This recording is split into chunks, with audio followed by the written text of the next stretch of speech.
March 27 வெள்ளிக்கிழமை. இருமாப்பாயிராது, அன்பு இருமாப்பாயிராது. 1 கொரிந்தியர் 13:4.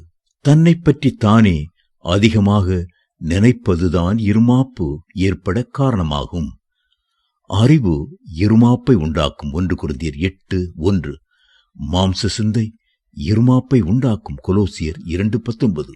அழிவு வருமுன் மனுஷனுடைய இருதயம் இருமாப்பாயிருக்கும். நீதிமொழிகள் 18:12 என்று வேதம் சொல்லுகிறது. வில்லியம் கேரியின் இருமாப்பற்ற தெய்வீக அன்பின் சுபாவத்தை நினைக்கும் போதெல்லாம் என் உள்ளம் உருகுவது உண்டு. அவர் செருப்பு தைக்கும் தொழிலாளியாகத்தான் தன் வாழ்க்கையை ஆரம்பித்தாலும் முடிவிலே தலை சிறந்த தேவ ஊழியராக, மிஷனரியாக, தியாகியாக, தெய்வீக அன்பு நிறைந்தவராக விளங்கினார்.